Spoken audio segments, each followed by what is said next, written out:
Hello दोस्तों, welcome to फिनमाइटी। फिनमाइटी में एक बार फिर से आप सभी लोगों का स्वागत है। तो दोस्तों, जैसे कि अभी तक हम लोगों ने ये जाना कि जब किसी कंपनी का फंडामेंटल एनालिसिस करते हैं तब किन बातों का हमको ध्यान रखना है। अब यहाँ पर आप बोर्ड पर देख सकते हैं how to understand companies financial statement. तो सबसे पहले तो ये देखेंगे कि व्हाट इज फाइनेंशियल स्टेटमेंट, किसी भी कंपनी के फाइनेंशियल स्टेटमेंट को कैसे समझना है। बट उससे पहले हमको ये पता होना चाहिए कि फाइनेंशियल स्टेटमेंट क्या होते हैं। तो जैसे कि आपको पता है कि कोई भी जो कंपनी है बिजनेस करती है, तो कंपनी जब बिजनेस करेगी तो वो अपना profit and loss statement share करती है।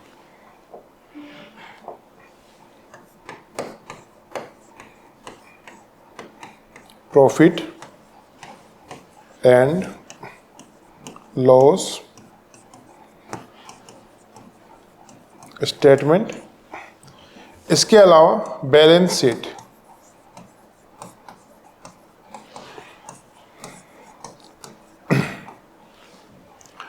प्रॉफिट एंड लॉस स्टेटमेंट क्या होता है, बैलेंस शीट क्या होती है, इसके बारे में हम डिस्कस करेंगे। हमको फाइनेंशियल स्टेटमेंट में ये दो चीज़ें पढ़नी है। इसके अलावा कुछ और चीज़ें हैं जैसे कैश फ्लो, रेशियोज, ये सब क्या है इनके बारे में हम आगे डिस्कस करेंगे। Profit and loss statement, balance sheet, cash flow, ratios क्या है और किस तरीके से ये काम करते हैं, इनके बारे में हम डिस्कस करेंगे। What is the meaning of market cap. तो दोस्तों, अभी प्रॉफिट एंड लॉस स्टेटमेंट पढ़ने से पहले कुछ चीज़ें हैं जो मैं आपके साथ शेयर कर रहा हूँ। One by one, step by step आपको उनके बारे में पढ़ना है और समझना है। मार्केट कैपिटलाइजेशन ये क्या होता है। जिसे मान लीजिए कि कोई कंपनी है ABC, 1 lakh share, 1 lakh share हैं उसके जो शेयर मार्केट में उपलब्ध है और पर शेयर 10 रुपये का है। अब यदि that means market cap is 10 lakh, मतलब 10 लाख रुपए। कैसे हुआ, 1 लाख उसके शेयर है, इसको मैं मल्टीप्लाई कर दूं यदि 10 से तो कितना हो गया 10 lakh. Company is categorize according to market cap, मतलब ये जो कंपनी है किस हिसाब से कैटेगराइज की जाती है, इनको किस हिसाब से डिफ्रेंशिएट किया जाता है, मार्केट कैप के हिसाब से। कैसे, लार्ज कैप, कोई कंपनी है जो 20,000 करोड़ से ऊपर की है तो उसको लार्ज कैप स्टॉक कहा जाता है, कंपनी कहा जाता है। मिड कैप जो 5,000 से 20,000 करोड़ के बीच में है उसको मिड कैप कहा जाता है। स्मॉल कैप जो बिलो 5,000 है, कोई कंपनी जिसका मार्केट कैप बिलो 5,000 करोड़ है तो उसको कहा जाएगा small cap. What is important of market cap, देखिए मार्केट कैप के आधार पर ही हम ये पता लगा सकते हैं कि कोई कंपनी कितनी बड़ी है। अब जब हमको मार्केट कैप यदि पता नहीं होगा तो हम ये पता ही नहीं लगा सकते कि कौन सी कंपनी बड़ी है कौन सी कंपनी छोटी है। तो दोस्तों, यहाँ पर आपको मार्केट कैप को समझना है। 20,000 करोड़ से ऊपर है तो लार्ज कैप, 5,000 करोड़ से 20,000 करोड़ के बीच है तो मिड कैप, और स्मॉल कैप बिलो 5,000 करोड़ है तो स्मॉल कैप। इंपॉर्टेंस यही है कि इससे हमको ये समझने को मिलता है कि कौन सी कंपनी कितनी बड़ी है। तो दोस्तों, ये हुआ मार्केट कैप। देखिए, आप जब भी किसी कंपनी का फंडामेंटल एनालिसिस करेंगे तो ये सब वो चीज़ें हैं जो आपको उस कंपनी की वेबसाइट पर या किसी अन्य वेबसाइट पर देखने को मिल सकती है। तो यहाँ पर पहले हमको समझना है कि ये सब चीज़ें क्या होती है और किस तरीके से काम करती है। अब दोस्तों, आपके सामने आप बोर्ड पर देख सकते हैं what is EPS in rupees, earning per share क्या होता है। देखिए, आपके सामने यहाँ पे करंट प्राइस लिखा है, 52 वीक्स हाई लो लिखा है। ये सब छोटी मोटी चीज़ें हैं जो मैं आपके साथ शेयर कर रहा हूँ, आप ध्यान से इनको समझना। अर्निंग पर शेयर क्या होता है इसके बारे में हम समझेंगे। जैसे कोई कंपनी है उसके 1 लाख शेयर है, 1 लाख शेयर्स, और वो जो है earn 10 lakh rupees in a year, एक साल में 10 लाख रुपए कमाती है।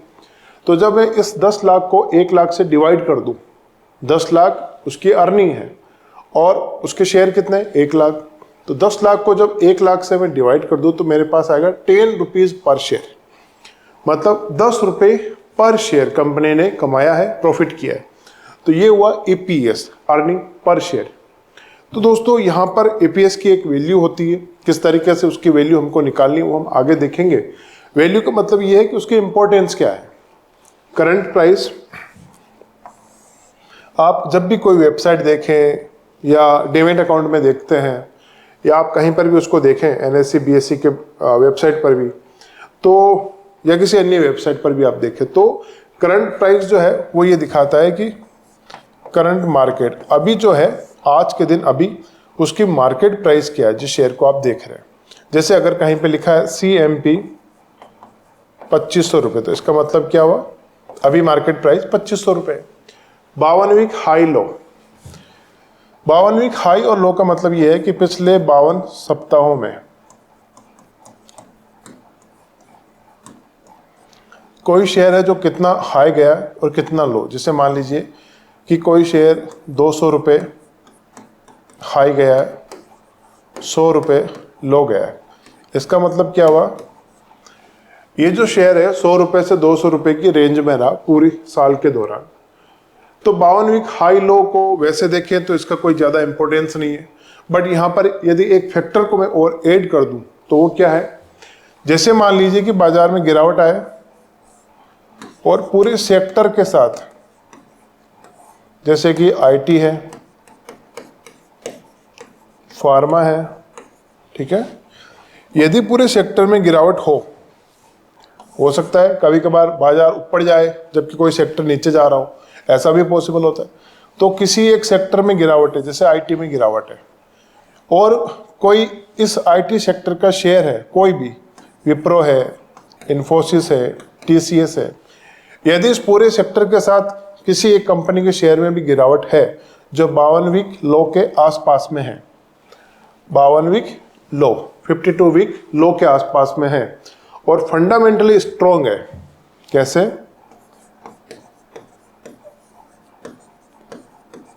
फंडामेंटली स्ट्रॉन्ग है, तो आपको उस शेयर पर नजर रखनी चाहिए, उसको देखना चाहिए, ध्यान में रखना चाहिए।